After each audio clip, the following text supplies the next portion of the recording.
Good evening, dobar večer. I'm Milena Deleva of Elizabeth Kostova Foundation, and it's my pleasure to welcome you to part one of our very first gala in the 13 years of our existence. For those of you who are new to our work, the foundation was established by the American writer Elizabeth Kostova to nurture contemporary Bulgarian writing and writers. And we've become international nonprofit, creating literary nexus between Bulgaria and the Anglosphere through many various public and professional programs, supporting writing, writers, translation through workshops, residencies, and fellowships taking place mostly in Bulgaria, but also in the US and few in the UK. And now we are all online. It's a great honor to have RANA DASGUPTA and DIMITER KENAROV here tonight, so late. Thank you so much with us to share their minds and talents in support of our work while addressing complex and timely dichotomy, hostility and hospitality. Thank you so much. This is a view-only webinar, and although we cannot see you, we would love to actually hear from you. So please use the chat to leave your comments and the Q&A to ask your questions. Once again, the chat to leave your comments and the Q&A for your questions. I will stop sharing this screen now because 2020 has been really challenging here. And I'm very glad that we have been able to still connect our communities and move our services digitally. We've been able to put together new online workshops, offer individual consultation, manuscripts review for our translators and writers, not only from Bulgaria, but worldwide. Actually 125 students and writers benefited from our work since COVID kicked off until today from 5 time zones. And this wouldn't have been possible without the support of many cultural institutions and individual donors. And I would like to acknowledge their help. I hope you can see my screen. In fully international fashion, our supporters in 2020 also represent our work in different countries. So I would like to thank the National Cultural Fund in Bulgaria, the New York State Council on the Arts, the National Center for Writing in Norwich, UK, the Calendar of Cultural Events of Sofia Municipality, the United States Embassy in Sofia, the cultural program of the municipality in Sofia, the Louis Roth Endowment, the Tayandara Foundation, and our long-term partners, Open Letter Books, Honey Bunch, our creative partners, and Scottish Scott and Company, bookkeeping company, highly recommended for small nonprofits. I also like to thank everybody who is here. First of all, I would like to thank you for your presence, no matter whether you contributed or you didn't. We live in very hard and thriving times, and everybody who is here qualifies as a friend. Friends raising, it's bigger than fundraising for sure for us. But I would like also to acknowledge the people who capitalize on the friendship and our donors and patrons. And you can see we got Pijo and Panda as well. And if you would like to explore all other levels of support, you can check them on our website. Nestinarka and Kuker are still untapped, and they are some kind of Bulgarian cultural heritage, and you can explore the symbolic value on our website. With that being said, it's my pleasure to actually turn it over to our board member, Jeremy Chamberlain, who is writer himself. He is the editor-in-chief in Fiction Writers Review, and he teaches creative writing at the University of Michigan. Thank you, Milena. Welcome. Zdravete. And thank you for all attending this gala and support of the important work of the Elizabeth Kostova Foundation. As Milena said, my name is Jeremiah Chamberlain, and I teach in the Department of English at the University of Michigan. I'm also a contributing editor for Poets and Writers magazine, as well as the editor-in-chief of Fiction Writers Review. And for the purposes of today's event, I'm honored to be speaking as one of the members of the board of directors. But before I talk briefly about tonight's event and the Foundation's work, which from its inception has been dedicated to promoting literary citizenship, intercultural exchange, and fostering collaboration across cultures, I'd like to offer some thanks myself. First, I'd like to recognize the contributions of our board members, both the members of the original Bulgarian board and the newly formed American board, who continue to shepherd this foundation forward as we move into this new year and uncharted territory ahead. Thank you.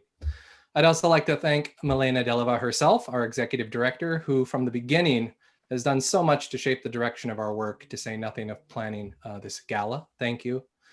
I'd also like to recognize Elizabeth Kostova, who with Svetla Zargelev co-founded the foundation and gave her name on its behalf. Thank you. Where would we be without your shared vision? What began as an initiative in Bulgaria has blossomed into an international nonprofit organization, and I'm honored to be a part of it. Soon I will thank RANA DASGUPTA and DIMITER KENAROV before I introduce them. More important, thank you all for being here, as Milena said. Supporters, donors, friends, fellow writers. It's a cliche to say we live in precarious times, or that we're in the midst of a global upheaval, or that our political and social institutions are straining under the burden of crisis. And yet all those things are true. From the pandemic to the US presidential race, we are witnessing, to say the least, a unique moment in history. Despite all this, you've chosen to spend your evening here tonight, especially those of you coming to us around midnight in Bulgaria, because you believe, I imagine as I do, that these times call for art and for literature more than ever, for writers who engage in the contemporary moment to document it, to make meaning from it. Interpretation is a form of translation, after all, a carrying over of ideas. And it seems that we not only need art and literature more than ever to help us navigate what we're experiencing, but also to break through the barrage of information that inundates us in endless streams of posts and tweets and forwards and likes. Yet, of course, art doesn't happen overnight. It demands reflection, nurturing. Like an ember, it must be coaxed to life. But once it's caught fire, it can burn, not only warming us, but shedding light, serving as a beacon, if I may move swiftly past cliche and onto hyperbole.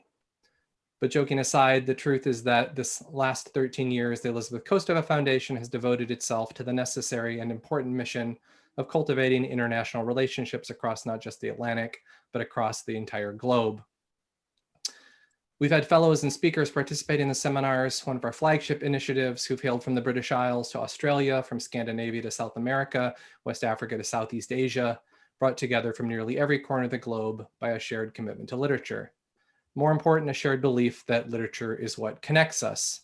This is important, particularly now, because we find ourselves in a moment where isolationism and nationalism are on the rise. When even before the pandemic began, governments were putting up walls and closing borders. Yet I'm reminded of what my late friend Carl Port, owner of Shaman Drum Bookstore in Ann Arbor, once said as the founder of 3% with Chad Post, the director of Open Letter Books. He replied when asked why literature mattered, "You are less likely to drop bombs on a country whose literature you've fallen in love with." To understand the emotional landscape of someone unlike yourself was, in his opinion, one of the most effective ways of bridging difference. And Carl always saw this work as one of social justice. So while this may strike some as a bit idealist, I've witnessed firsthand the ways in which encounters with a culture's literary and literary community can have profound effects on the ways in which one navigates the world. And yet this foundation is devoted to so much more than simply fostering ways to bringing literary cultures into conversation with one another, whether underwriting the crucial work of translators, without whom none of this is possible, through prizes and fellowships, or hosting workshops for high school students who are the next generation of readers and writers, whether collaborating with publishers to bring Bulgarian literature to a wider audience, or cultivating the discipline of creative writing itself. The work of EKF is not only international in scope, but varied in approach, from the most practical bedrock needs of offering financial support for projects to the more difficult to measure, but perhaps more important, initiatives that shape public opinion toward the importance and value of literature in a world where art is often underappreciated. This foundation has been an engine of change for more than a decade. And though we, like every organization and nonprofit, have had to adapt to the changing world we live in, I've been moved by the strength of this network. Whether our Spring Alone Together project, which curated dozens and dozens of testimonials and reflections and stories and poems about living through the early days of the pandemic, sharing insights and experiences, a global endeavor that brought together writers and voices from around the world, or whether a new web platform that offers virtual workshops and seminars, we've remained committed to nurturing and promoting the important voices of writers and finding new avenues for us to come together, like tonight. And so I want to thank you a second time for being here. These are uncertain times, as I said a moment ago, and it is precisely the commitment of supporters like you that allow this foundation to continue its necessary work in these times. In fact, it's the only way we can do so. So thank you in advance for your support, donations, and advocacy. We hope that this gala not only exemplifies the work we've done in the past, but the work ahead in the future. It is urgent and exciting work, and I'm thrilled to have esteemed authors DIMITER KENAROV and RANA DASGUPTA, both former guests of the seminars, speaking together tonight as the kickoff for our gala. Language defines borders, but it can also transcend them. And there are few writers I know whose work does this better. So please join me in virtually welcoming DIMITER KENAROV and RANA DASGUPTA. And once again, thanks to each of you for your support, your time, and your commitment. Thank you. Thank you. Thank you. Thank you, Jeremy. I will start with just a couple of words about the name of the gala, Hostility and Hospitality. It's one of those occasions when the poetry of language actually reveals a deeper truth about ideas and about philosophy. And you know, although these words obviously sound very similar to each other, they're opposite to each other. They're antonyms almost. Hostility from hospice, you know, the Latin for enemy, and hospitality from hospit, guest. And it's this kind of condition where you're both an enemy and a guest, I think, that defines much of our time. I think it defines actually every time, of course. It defines every period, because this is the basis of community, you know, exclusion and inclusion, who's included, who's excluded. But also particularly right now with the virus, I think, because you know, in a weird, ironic way, we're the hosts of a hostile virus, and we're, you know, sort of the welcoming hosts of that virus. And the way we've decided to fight this pandemic is by breaking down the hospitality between each other, sort of fighting hostility with hostility in a sense. And it's not been easy. I think that's, you know, what we've decided is the only way to do it, to temporarily suspend community, if not, you know, temporarily suspend hospitality in order to fight hostility. Yeah, it's sort of this condition of coexistence of hospitality and hostility at the same time that I think defines, as I said, community, defines language to a certain extent as well. It can be both hostile and hospitable to us. And you know, in that way, I just want to say also a couple of words about EFK, the foundation, that, you know, it has been very hospitable to Bulgarian culture, and it has a lot of Bulgarian writers, a lot of American writers, international writers have found a home there. You know, probably the EFK has done more for Bulgarian culture than the whole Ministry of Culture, which is pretty great.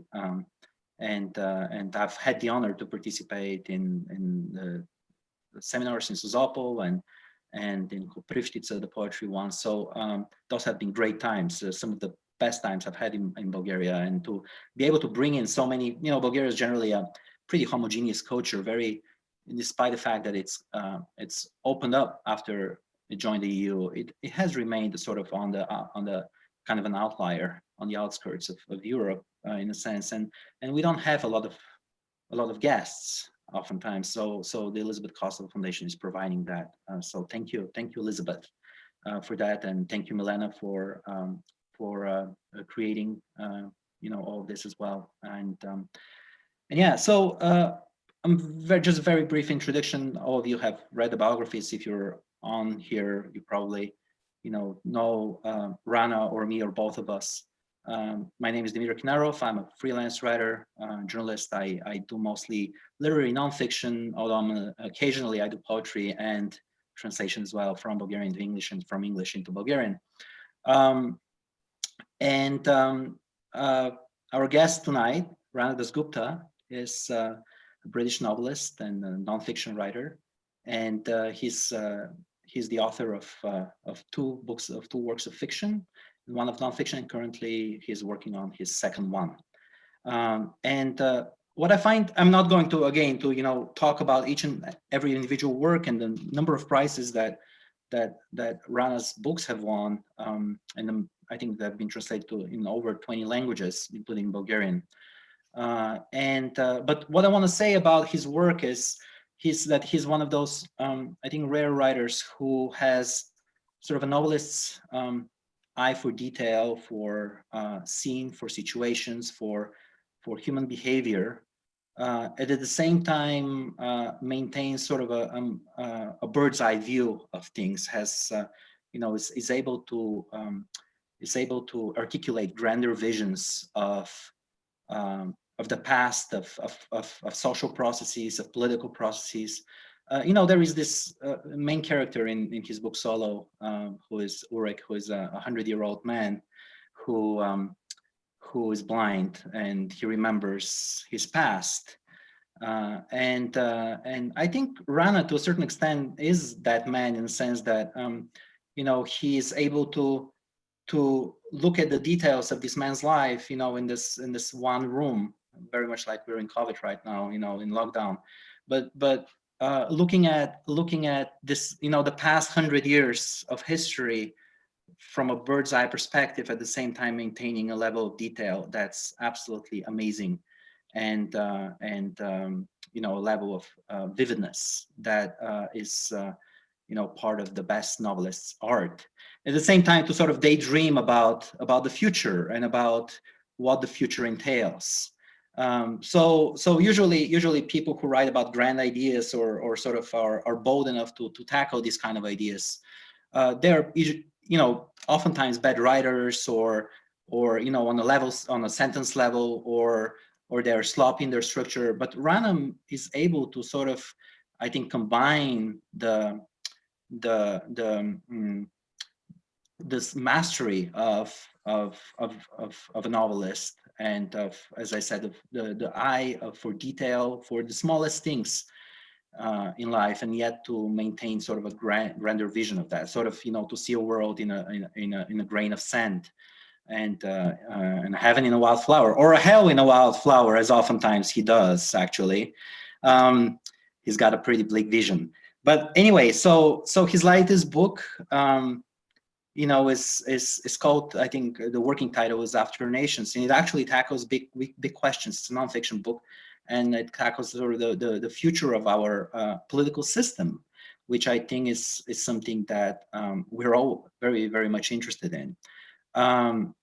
But first of all, before we go into that, I want to ask you, Rana, how do you choose whether to sort of, in what genre to tackle a subject in? Whether you're going to do an imaginative version of history, or you're going to do sort of a historical documentary version of fiction. Like how do you choose which way to go?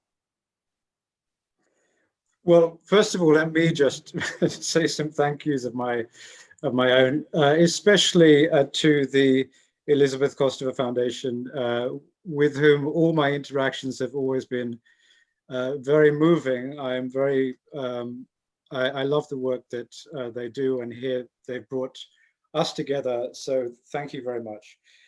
And thank you, DIMITER. It's fun to, wrestle with you again about these issues. I think that this is something that you and I were discussing this morning when we were thinking about this conversation. I think that in moments like this, the role of the imagination is different, or even possibly enhanced, because at moments of great disruption or rupture or crisis, we all have to sort through history in a different way, trace new lines through history, find new stories from the old facts in order to imagine new futures. So both the past and the future, which might have seemed like they were factual realms until recently, start to seem like fiction, start to seem like imaginative domains. And so I think that the role of the novelist is interesting at that point. The role of the poet, the role of even the musician or the philosopher might be enhanced at these particular crisis points of history. So I don't see a lot of difference necessarily in the different works that I've done in terms of the fundamental impulses. The language is different, and some of the approaches. But for both Solo, which is a novel, and my subsequent book, Capital, which is a work of nonfiction, both of them started out with conversations and interviews. In both of them, one in the city of Sofia and one in the city of Delhi, I started by trying to really understand how people lived and felt by sitting and talking with them and walking around and endlessly looking at scenes and landscapes. And one turned into a work of fiction and one into a work of nonfiction. But I think that these become sort of technical decisions, which are less interesting actually than the underlying questions and instincts. In my book on Delhi, I was trying to describe the period of time I had lived in Delhi, which was the year 2000 until 2010, which is when I began writing that book. It was a period of extraordinary change, of the entire city being ripped down and rebuilt, of many billion-dollar fortunes being made almost overnight, and of immense changes in family structures, ideas of women and men, ideas of children and parents, ideas of hope and aspiration and contentment. And so I felt that the characters that I spoke to, their lives were so unbelievable because all these things had happened in a very short amount of time, that if I were to write a novel, it would seem trite. People would think I was making up ridiculous things. And I needed to write something, in a documentary sense and say, these people really exist. They're part of our world and we need to engage with them. Whereas Solo was a much more inward and philosophical engagement with history, and a novel just suited the theme much better. It seems interesting what you're saying about Sofia and Delhi. I mean, these are two major subjects of your work, and the one being more introspective, more introvert than the Delhi one. And I think I've come across places where you say that people in Delhi, they like to imagine the future. That's what they live with, the future, while people in the US or Europe, and Sofia as part of Europe, they do look toward the past as sort of a horizon of hope or something like that. And it's interesting to look at a metropolis like Delhi, in which you see as sort of the future of cities generally, the future of the world in a sense, and to see a Sofia, a place which maintains sort of a nostalgia for the past, a quieter nostalgia than most other places, but still very much it's there. So could you talk a little bit about those two kinds of visions in these two cities, of the future and the past? Yeah, I think that one of the things about I think it's not just India, but quite a lot of the world, especially quite a lot of Asia. There wasn't a moment of nearly all of Asia, of course, was colonized. The only exception to that is Thailand,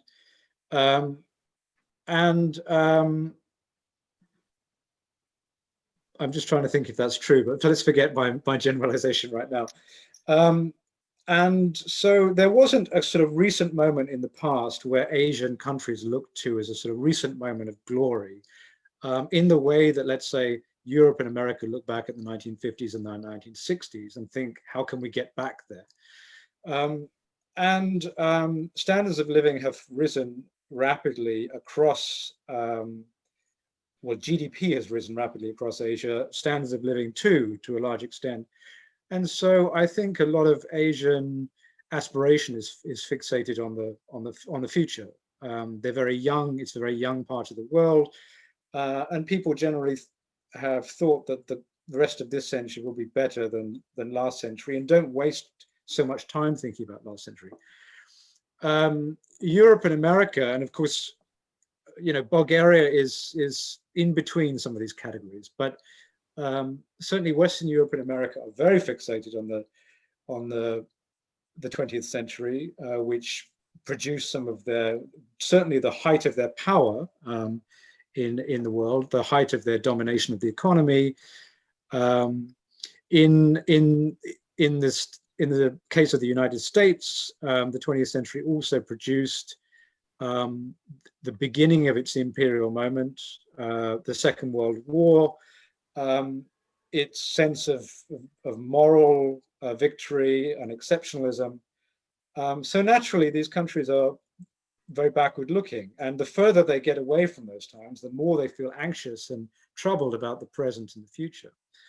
And I think that you know, as Asia comes into its own, and as Asia starts to set much more of the terms of how not only future economy, but also future society and even intellectual life start to shape up, this will become significant, I think. So to take what you were saying at the very beginning, and I agree with you that this particular moment we're all living through, this lockdown, we're all in rooms on our own in different places, linked by big technology corporations, has given us new ideas and possibly impoverished ideas of community.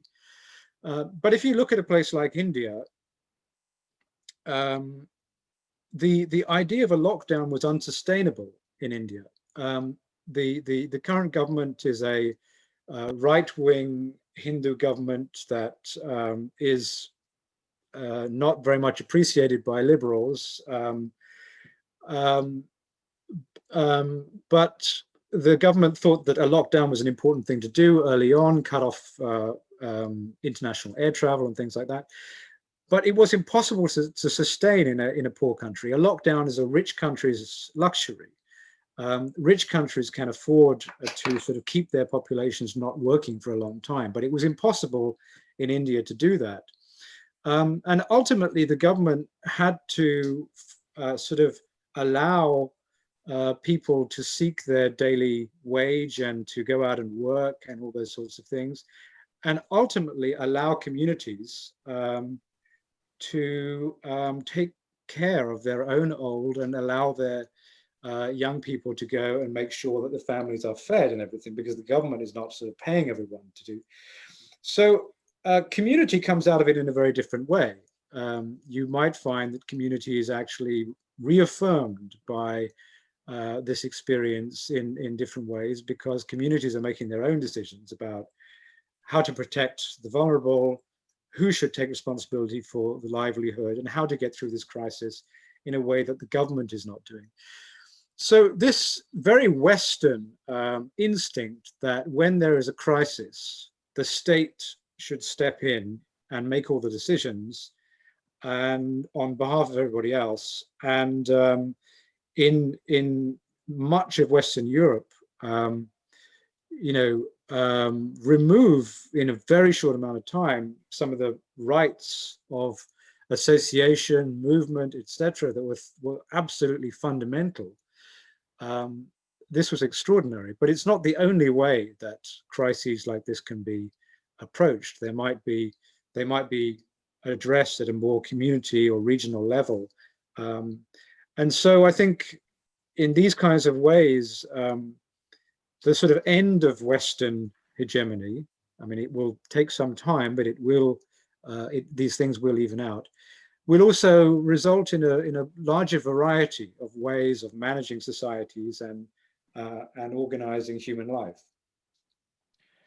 When you're talking sort of a decline of Western hegemony, I was wondering if I could kind of draw a parallel again from Solo, there is a wonderful scene there where the main character Ulrich, who is a chemist, who had graduated in Germany. He had studied in Germany chemistry and come back to Bulgaria, work in Bulgaria during communism, and he sets up at home a lab, and he starts performing experiments at home.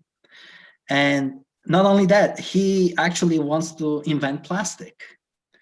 There is a scene where I think it was his mother's glasses that he wants to reinvent, so to speak, with his knowledge from the 1930s, as if no time has passed between his graduation, and sort of his studies in Germany, and the time he starts experimenting at home with plastic.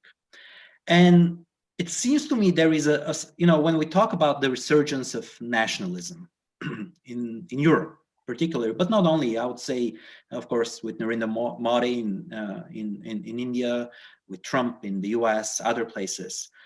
It seems it's sort of like an attempt to reinvent plastic, right? I mean, although the world is awash in plastic already. And it's sort of like the second version, kind of the kind of Marxist, history, this first tragedy, then farce kind of thing. But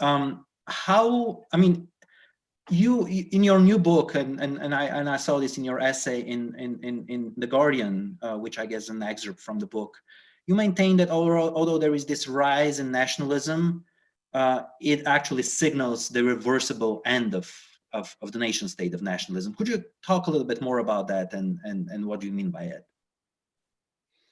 Well, I think that a lot of the centralized power that was accumulated by Western governments in the 19th and 20th centuries is ebbing away in ways that, and the nation state, of course, is many different structures on top of each other. And I think the 19th and 20th centuries produced a particularly powerful confluence of those systems.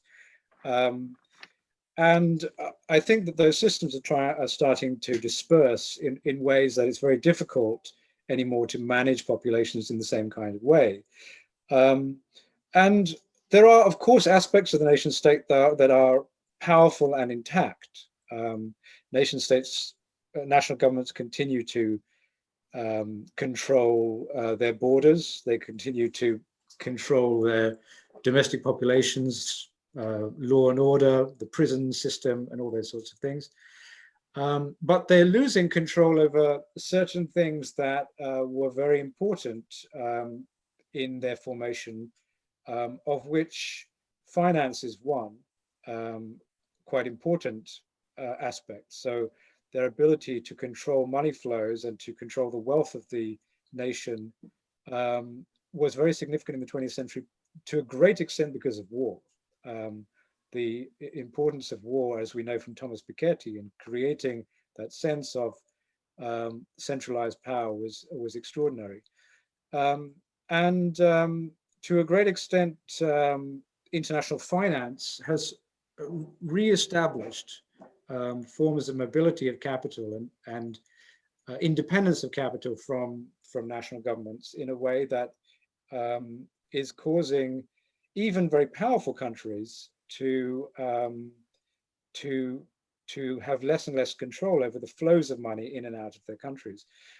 This has been accompanied by a whole sort of new offshore infrastructure, allowing private individuals and corporations to have more options about evading national controls. I think the fact also that national governments find themselves in a certain kind of competition for social organization with big data companies, which represent a new and sort of incommensurable logic of organization of community politics, information, which no longer obeys any of the geographical divisions of nation states, is very significant. And I think a lot of these help us to reshape political communities in all kinds of ways, so that sometimes much smaller units take on political significance. Regional and city communities start to feel very different from the national entities that they're part of, or transnational communities also seem very important.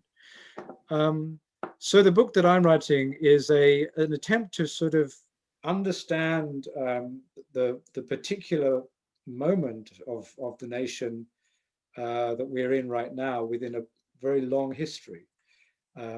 Because if you come at the nation from different perspectives, you find yourself seeing different cycles of ebb and flow of national organization in different states. So this is the project I'm involved with right now, and overall I tend to agree with your question, that I find that the nation state is being reasserted in a kind of hysterical way, precisely because a lot of its underlying cohesion is falling apart. So it's easiest to focus on things like immigration. It's easiest to focus on things like law and order, because other things are no longer in control. And I think the way that Trump joined several other presidents of the world in sort of turning national leadership into a kind of myth-making exercise, where your primary one of your primary tools as a national leader is to cultivate various forms of xenophobia and internal division in order to raise the intensity of national belonging. These unfortunately become essential tools in the for national governments, because so many of the traditional forms of creating belonging have fallen away. I was wondering also something else in that regard.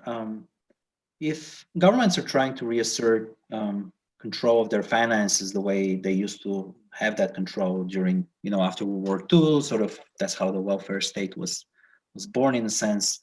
Are we able to reassert that sort of national control of finances to stop sort of, transnational finance flowing without paying taxes and so on and so forth, while maintaining sort of the idea of global citizenship, the idea of connection between each other?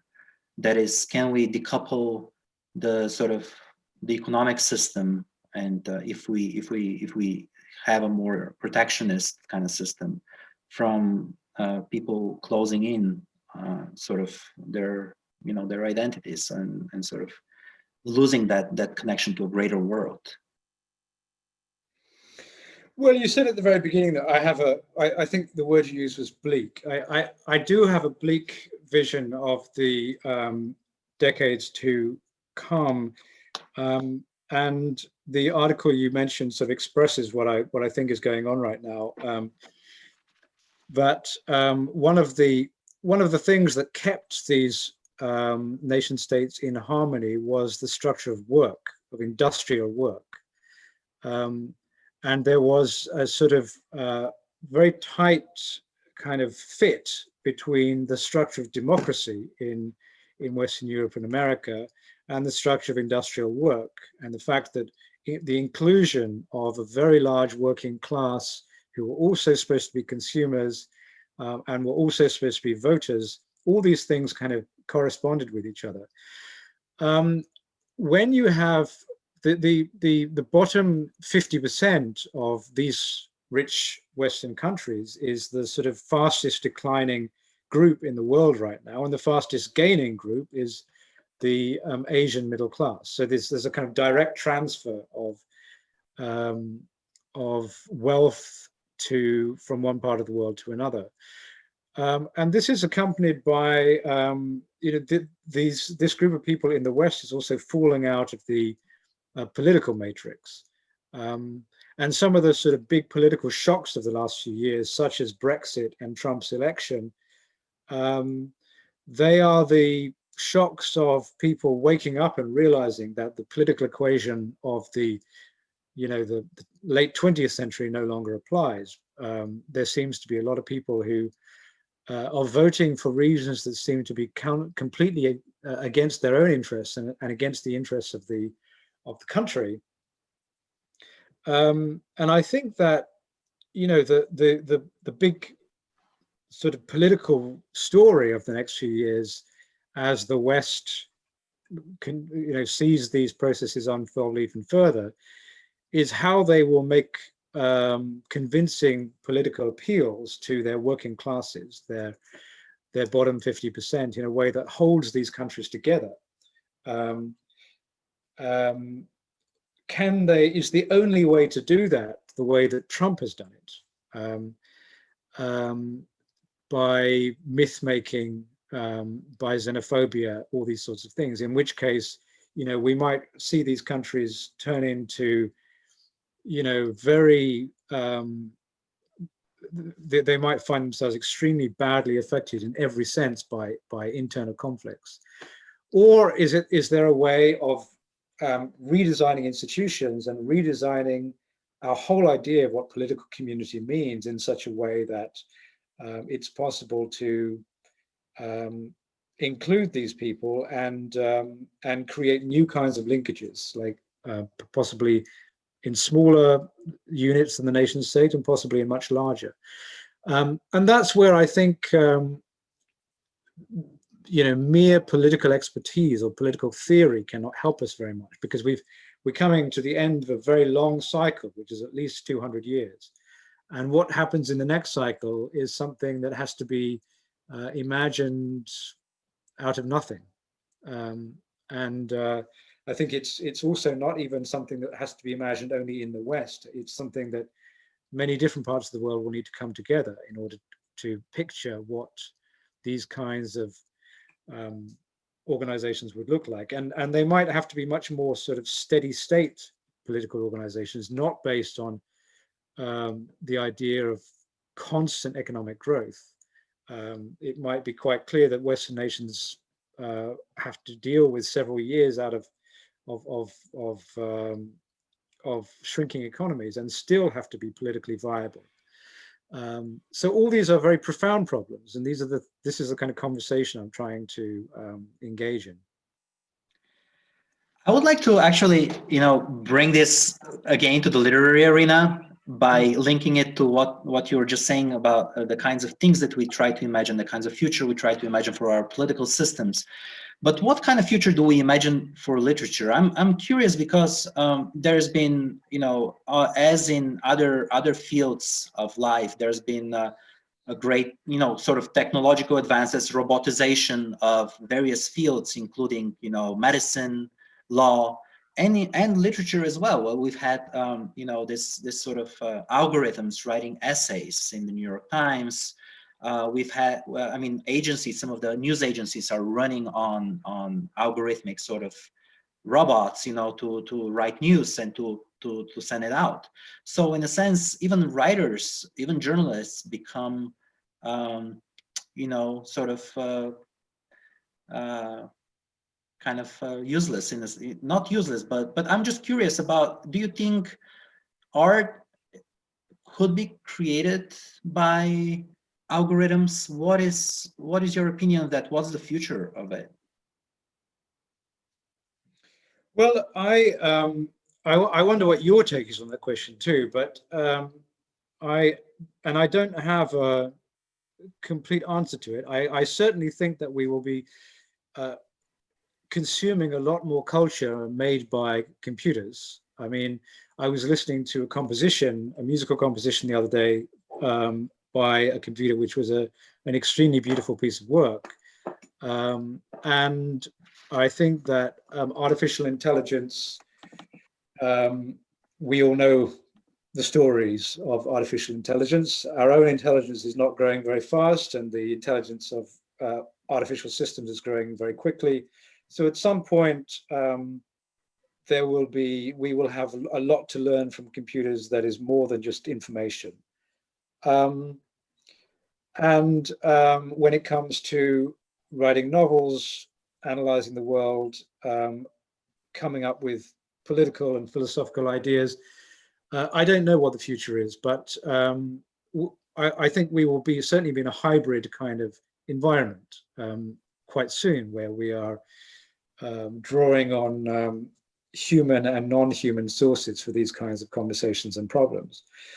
I do think a lot of our ideas of culture are very 20th century and even 19th century. We locate our humanity in culture, in music, in poetry, and the idea that we would lose our monopoly over those activities is something that fills us with a lot of dread and threatens us a lot. And I think that there are reasons to feel that. I think that I might not be the only one who can feel this sort of laziness, that this feeling that, why not just give up? Not only producing culture, but even the consumption of culture. It feels like there's something very automatic about all of it. And I see this immense homogeneity about the kind of things that intellectuals, writers, academics are consuming as culture. I mean, that's one of the things that lockdown has done, that the sort of profile of Netflix and all these kinds of corporations has become much, much more dominant and greater. And I see that, a lot of PhDs about literature are based really on what computers have read, not on what the academics have read. Computers have, analyzed the works of Shakespeare and found the allocation of the word read, and on the basis of that, a thesis can be written.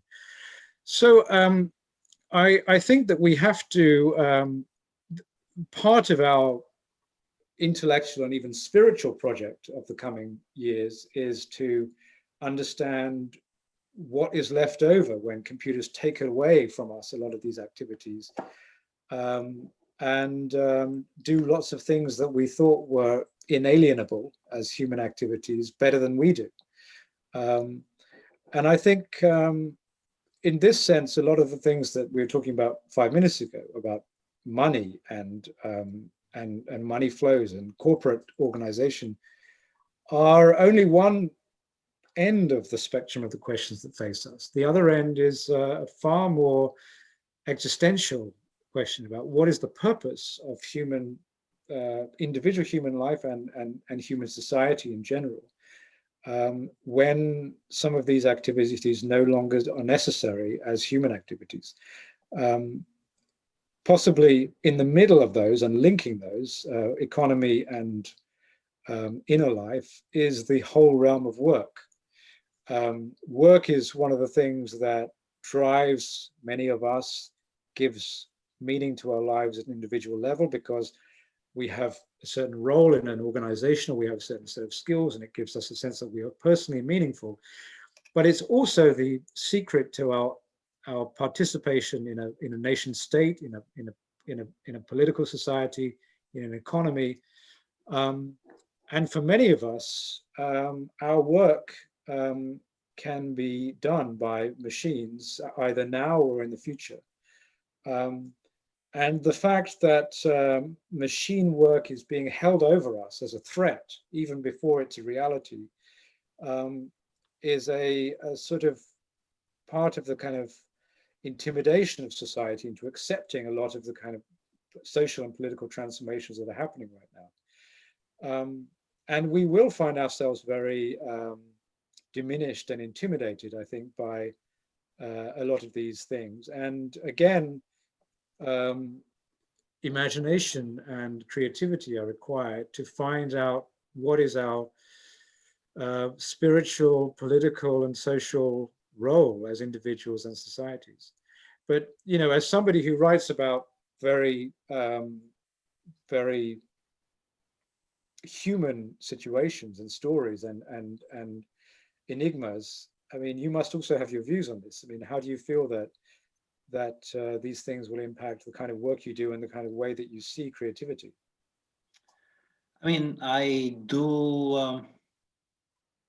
I do fear about it, because I read some of those essays, and initially, at least the first 2 or 3 paragraphs, they felt quite real. And I was thinking about that sort of Dostoevskian idea, 19th century of anti-rationalism, of sort of resisting the rational systems of the 19th century as a form of art, really. Kind of the underground man, the sort of the idea that humanity, the human, is connected to the irrational, in a sense, to breaking down systems, to resisting systems, because I guess that was one of Marx's sort of weaknesses, is that he sort of saw the human being more of as a mechanism, without taking into consideration the sort of the unconscious and our ability for self-destruction, in a sense.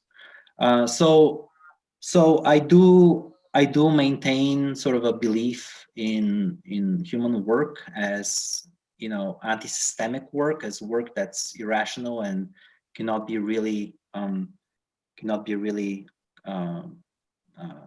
imitated by systems, because it is against them, in a sense. Although I do think that maybe in the future, some kind of algorithms would sort of take care of that factor as well, and think of our sort of anti-rational thinking, anti-systemic thinking, to take that into account and put it inside the or to sort of have the end product reflect that. So I'm not quite sure. We're two here, with bleak visions of the future. I see more hostility than hospitality. And I wonder, what would happen. I'm not even sure whether communities could, in this kind of information environment where everybody's reading different news sources and getting different information. I'm not sure how you sustain a community without the commonality of culture, without the commonality of history, and of all these things that do keep a community together, when everybody's knowledge is sort of niche and very fragmented. So as in a sense, you've written that, I read that essay of yours in RANA about suicides of teenagers who are live on Facebook or on the other network. I forgot now. Anyhow, like sort of live internet suicides. No, it wasn't Instagram. It was. Her suicide was on Periscope. On Periscope, right? So I was thinking of, there is this thing when there's this American journalist, Matt Taibbi, who used to write for Rolling Stone, and he was covering sort of the Trump election, and he wrote something very interesting. He said that the American media cannot turn off their cameras from filming their own demise, and I see, in a sense, our love of electronic, of sort of media culture, and of like of everything being broadcast. Sort of, we're filming our collective suicide, in a sense, and we cannot stop from filming that. And I'm not quite sure how you reorganize a community. I mean, who are the workers? Who are the people? In a sense, in a society where everybody's completely fragmented in various ways through media intervention, fake news or other news, doesn't matter. So yeah, I'm not, that's sort of a long roundabout answer of what we've been talking about, but yeah, I'm just not, I still am trying to imagine a future for our work and for our political systems, and I think it will take it's the job of the novelists these days to do that, rather than political scientists.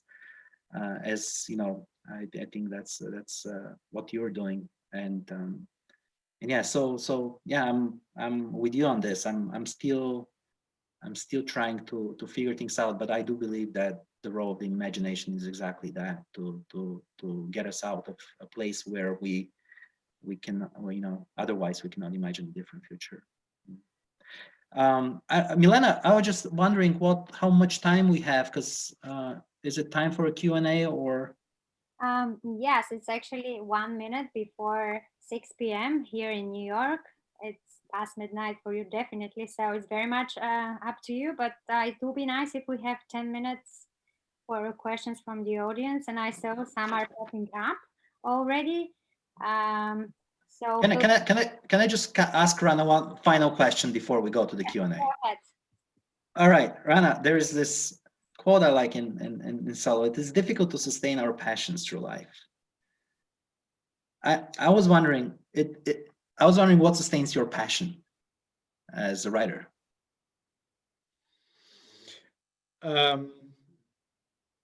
I think I don't really know how to process the world in any other way.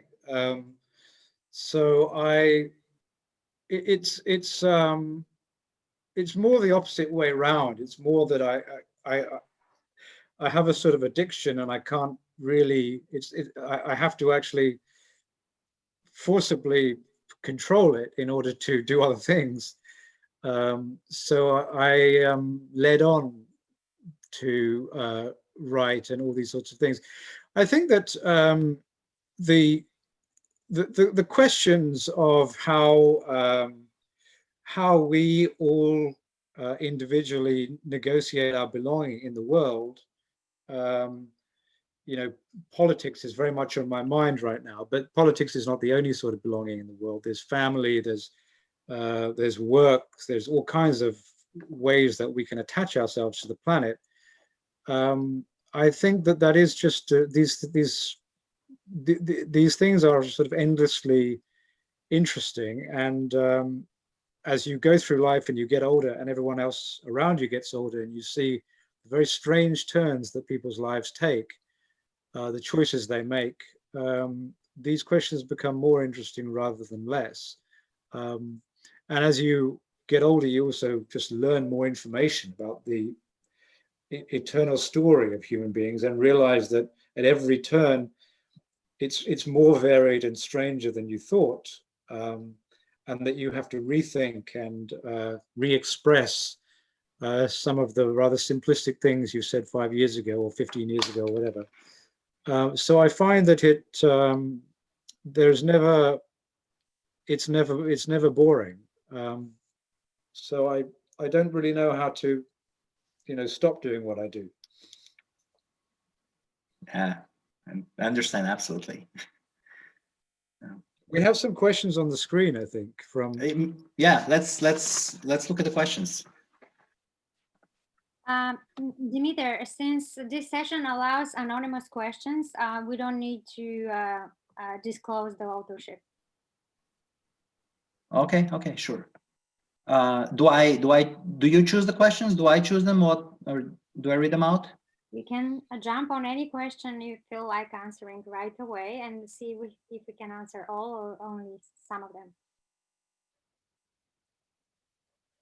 Well, this question about work, if I can just jump in, I mean, that would be an interesting place to start. I think it's very fascinating question. The question is about the loss of the dignity of work as a contributing factor to nationalism and xenophobia. And I think I find this extremely convincing as an idea. I mean, you said a minute ago, DIMITER, about you know, who is the working class, and class is disappearing, of course, from the discourse of social groups, to be replaced. There was a comment a minute ago I saw about Black Lives Matter, to be replaced very much by other kinds of groups, race, gender, sexuality, etc. And I think the loss of a sense of class belonging has been very, very significant for a lot of people. I'm speaking to you now from the west of England, a county called Herefordshire, which is one of those places, along with neighboring Wales, which has been very destroyed by the deindustrialization of this part of the world over the last 40 years or so.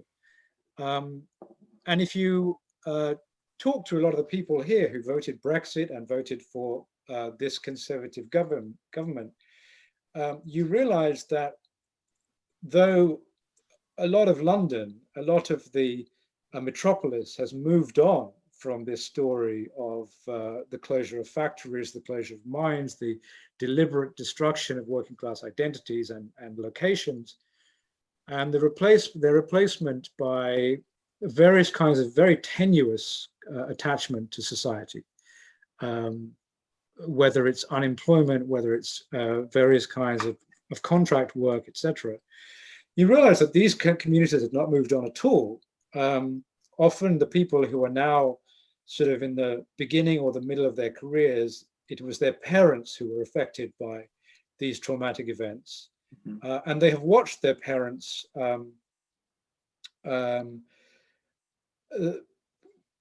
spend their old age, or not even old age, the latter part of their careers, unemployed, alcoholic, very embittered against society, and they have given their children very little sense of a loyalty to a society that has treated them in this kind of way. There's extremely high levels of drug use, very low levels of sort of family life, a deep nihilism, which translates into all these kinds of political movements that we're talking about.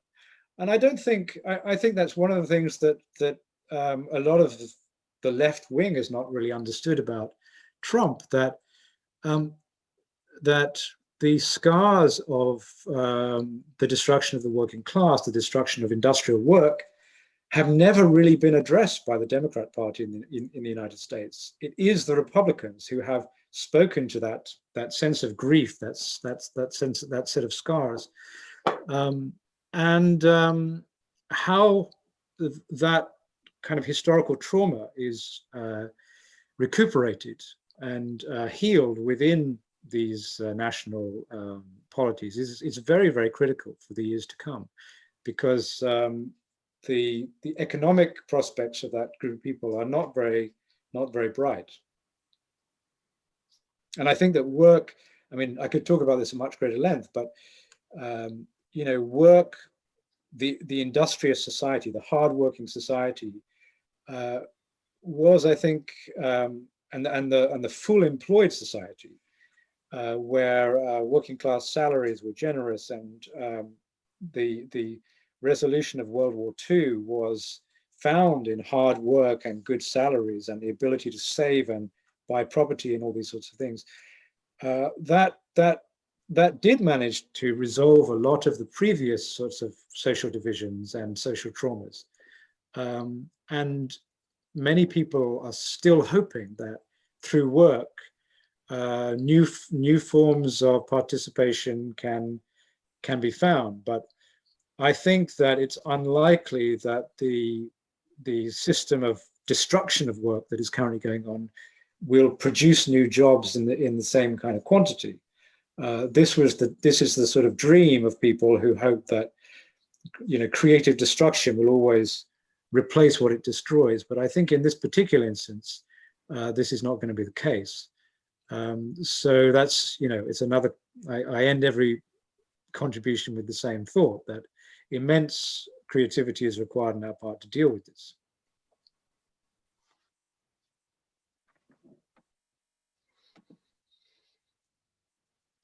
Another question.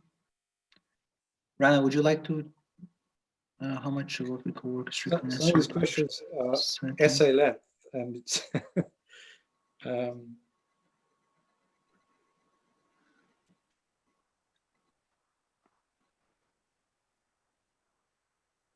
so I think that we haven't in this conversation mentioned the ecological limits to this system that we're part of. And thank you. I was going to, sorry. Yeah, go ahead. This question that's come up is, do we need to all work? If Facebook can produce lots of wealth, can't we just all share in it and stop everybody kind of getting up in the morning and getting a car and going to work? So I think, at some economic level, this makes sense. In fact, we can't grow this economy infinitely. I'm strongly of the belief that there are finite limits to capitalism. And I think those finite limits are being reached. And I think that they will be reached in very, very clear terms in the kind of new Chinese era. So I think, if you look at the history of China from 4,000 years ago, it is a constant story of a continent reaching via ecological limits, having all kinds of ecological breakdowns, and new systems and technologies being found to deal with the problems that the last system created, which is higher and higher levels of intensity of the irrigation system until all hell breaks loose in the 19th century. The West is there and the Opium Wars and everything, but this coincides with a set of massive, massive ecological catastrophes, such as the breaking of the banks of the Yellow River in 1855, when the Yellow River just kills nearly 1 million peasants and finds a new route to the Pacific Ocean. And I think that the kinds of ecological catastrophes that struck China repeatedly will be striking us globally as China, I think, resolves all the sort of remaining inefficiencies in transportation and resources in the global system. So at some level, yes, why should we all work more, extract more, consume more? Absolutely. The only problem is, I think, that metaphysically, we have sort of coded work as the way that people participate in society. So people who don't work, people who do not contribute their labor, are looked down upon and thought of as having a lesser claim on the surplus and various rewards of society. That is very strongly ingrained in Western countries. It would be interesting to hear what the sort of post-communist legacy is of work as a sort of social, as the basis of social fabric. And so I think it will be very, very difficult to make a society where, let's say, half the population doesn't work but is funded by the other half. I think it will be very difficult to prevent that society collapsing into deep political and social conflict. You can see already in the United States, strongly along racial lines, there are powerful attempts to protect the economic surplus and keep it for certain groups of people, and make sure that other people don't have access to it, and prevent those people from having access also to the political system by, felonies, disenfranchisement, mass incarceration, etc. And that's a society in which you don't have something like, for instance, a sort of universal basic wage, the idea of a sort of universal handout that keeps everyone economically afloat. I think if you started having that and you remove the connection between work and social participation, I think you would have a huge backlash. And I think, so I agree with the idea that in principle, we don't all need to work. In principle, society produces enough wealth, at least in the rich countries, that a large number of people could get away with not working at all. But I think that we haven't worked out how those kinds of societies would function politically yet. And it's also interesting when you're talking about limits of growth. These are ideas from the early 1970s, really, when sort of the first ideas of limiting population growth, of limiting economic growth, not degrowth yet, I would say, but definitely, the idea that resources are finite. I mean, even in, during the 1973 oil crisis, people were taught, that's the end of oil, and so on and so forth. And, when prices were going up, and people thought that the resources were very limited. And yet we've been going on for another 50 years on even like greater idea of growth and exploitation of natural resources, which which seem, of course, it's a deception. It's a deception, but they seem endless, to a lot of people. And they've been saying, oh, people have been clamoring for 50 years about the end of resources or the end of growth and so on and so forth. And look, nothing has happened. And of course, the situation right now is much more dire than in the 1970s, and we cannot even understand that. With 90% of fish stocks gone from the oceans, and levels of carbon dioxide building up, and all kinds of ecological systems collapsing day by day. But yeah, it's interesting that we're in the 1970s. It was okay to talk about limiting population growth, and now this is not like an area that we talk about it anymore. Maybe it is one way of when we limit population growth through birth control, education. I think this is a way of keeping jobs for everyone. Maybe that's one idea, of course, but it has become sort of a not a very popular idea to talk about for various reasons. So I would say obvious ones are that these kind of things are connected in our minds with sterilization, things like that regimes like the Nazis practiced, and so on and so forth. But I'm more talking about like education and how we continue as sort of a human species, and how we maintain our balance with the natural environment. But anyway, it's sort of my thoughts on the limits of growth, which as an environmental journalist, I see everywhere. Unfortunately, I think they're not as present in most people's minds as they should be. Milena, how long would you like us to go on? Because there are some fascinating questions on the screen, but I don't know if I wanted to say, sorry, Rana, go ahead. I don't know if we're exhausting people's patience here.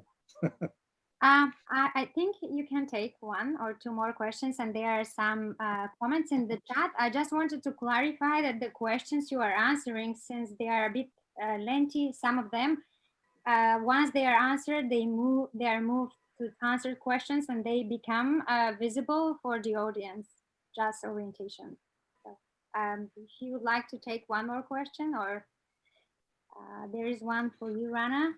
I'd be fascinated to speak to many of these issues. Dimiter, I think you should talk about video essays. I just sort of round off a couple of these themes. Someone has talked about the 21st century, I think, and the idea of the Asian century. I think that I think that we're going to see some truly fascinating events in the next few years as regards the accommodation of China and America with each other over the coming decades. I don't think we need to think that this. Personally, I don't feel this needs to be imagined in terms of world war or any of these kinds of apocalyptic scenarios that are quite often talked about, which are often imagined as in terms of the kind of battle between the United States and Germany to replace Britain as the superpower, the capitalist superpower. In fact, we often forget that the handover from Britain to America was really quite peaceful. Those two countries did not fight each other. And they learned a lot from each other and all that sort of thing. And it might be similar with China and America, but I think it's more complex because I don't see China becoming. The question is, will China take a role like America of sort of being the conscience for the world, policeman of the world, those sorts of things? I see China as having a much more collaborative approach to international affairs than the West has done. Cold War America had an extremely evangelical and messianic sense of itself, It would change regimes, spy, infiltrate, invade, wage terrible wars, and I don't see China doing any of those same kinds of things. I see these as two very different kinds of imperial structure, which need to find an accommodation with each other. I think China is much better than America at certain kinds of things. China has a much stronger understanding of what it means to have been invaded, colonized, occupied, and what it means to have endured absolutely colossal catastrophes and civil wars. One of the remarkable things about both Britain and America is that neither of them have been invaded in recent years. Neither of them have had experiences of foreign occupation. So they can't really empathize with, the vast majority of the world, nearly all of whom have experienced either very shameful periods in their recent political past or foreign occupation or wars on their territories or all these things. China has much more understanding of all those kinds of phenomena, and China is already proving much better than the United States at forming relationships, let's say, with various governments in Africa and Central Asia, because it plays a third world card and can speak that kind of language. America is much better at certain other things. America has places the individual. The domestic American politics has always given more importance to the individual than China has. And there are aspects of democratic history which China cannot really speak to and does not understand. So I think that these two systems need to, in some ways, be in dialogue in order for either of them to exist with the other in the coming years. And I think that China has been very afraid of incurring the wrath of the United States, and right now it's breaking out of the American zone. But over the coming years, it will be much more assertive in sort of taking leads in things like even global environmental policy, which China, of course, is the key player in, the key contributor to CO2 emissions and such things. So I definitely think it's an Asian century compared to the last two. But I think that America will continue to have a massive role. And I think that these two imperial systems need to be in dialogue really for all our sakes. And there was something else. I think this question about computers and whether they can create art. I don't know if we know what the limits of computer complexity are. I mean, we are just very complex systems, and I think to what DIMITER was saying earlier about the irrational. Even our irrationality is systematic in some ways. And I think one of the nightmares of the present is the idea that we might even lose our irrational side, that even our dreams and our desires might be so fully programmed that we no longer have access to those things in ourselves that we thought that were spontaneous or instinctive. On the other hand, computers, I'm sure that all of us are increasingly having the experience of computers anticipating some of our most irrational and spontaneous sorts of feeling. And so how complex computer systems can become, what the limit is of their creativity and their irrationality, I don't think any of us can really predict it. But we are going to change much less than they are in the coming decades. And so the big story is not us, but them and what they sort of turn out to be capable of. Anyway, I'll stop there. And I think you should talk to this video question, which is quite interesting. And maybe wrap up on it. Yeah. Well, with the video question, I myself mean, I've done, because as a journalist, as a freelance journalist, you oftentimes have to take pictures, take video, to be a one-man band, and sort of, when you go somewhere. And I kind of hate that. In fact, I prefer writing. I prefer text. That to me is the most complex medium we have, most multi-layered. But let's be honest about this. I mean, print has not been around for that long, actually, in mass print. Since really the 16th century, and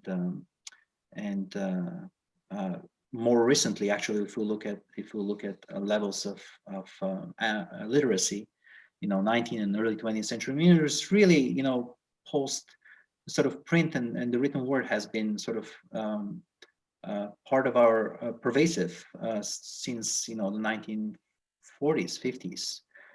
In that way. So before that, people were, they were communicating through visual means. Whether you go to church and you see the windows, on the church telling a story, or whether you go to the local bar, local pub where people are. Somebody's reading a newspaper and people are hearing, through, they're basically hearing the news. They're not reading it. So I think that video essays, I mean, they're a natural sort of development of how we, media changes. And I still am sort of in the old school, that I maintain the primacy of text and its supremacy in a sense of over other media. Over, I think it's just more multi-layered. That's how I feel about it. You can go back in the past, you can go in the future, you can do all sorts of things. You can editing, that just visual media cannot maintain. But I see young kids right now who have no great interest in reading. They like looking at visual media. They like to listen to podcasts. I mean, I love listening to podcasts as well, but it's just different ways of delivering information, and I don't see anything bad about it. It's just a different way, but it's going to change, of course, the way we reflect on things, the way we see the world around us. So it's part of the inevitable change, I suppose. I would just wrap up my comments by just saying that when I published Solo 10 years ago, almost exactly, and it was a novel whose writing took me to a country that I had no relationship to of any sort. I was just curious about it, and I reached out and spent time, walking around Sofia and speaking to people about a history that I was learning. And 10 years later, I'm in this conversation with Sofia, and we're talking about all kinds of subjects that are important to us. And so there is, I think, in the making of culture and in the memory of culture, there are all these connections that are made. I really liked what Jeremiah said at the beginning about, we don't bomb countries whose literature we care about. These are ways that we can there are forms of hospitality to culture and forms of friendship and connection. And these are the bright points of the story. Literature has brought us all together and is truly still an extremely important binding force in the world. So since we're bleak people, we should end on bright notes. Yeah. Milena. Hello, I'm back. Thank you so much for this super insightful conversation, and also for managing to reflect on all questions and almost all comments. Thank you, everybody, for attending tonight. And those of you who already signed up for the second day on Saturday, 21st of November at 3 p.m., you'll receive another Zoom link. And also, I'm posting the link in the chat as we speak, so you can read more about the next events, conversations between two authors and two translators, Georgi Gospodinov in conversation with Angela Rudel, and Linda Gregerson in conversation with Nadia Radulova. And it won't be just literature, there will be some jazz as well by the Bulgarian Grammy-nominated musician and composer Petar Slavov. So hope to see you there. RANA DASGUPTA and DIMITER KENAROV, thank you so much on behalf of the foundation for volunteering your time and talent and being with us tonight. Thank you so much to both of you and to the Elizabeth Kostova Foundation. Yeah, thank you. Thank you, Rana. Thank you, Milena. Good night. Good night, everybody. Thanks, everyone. Yeah. Thank you. Good night. Good night.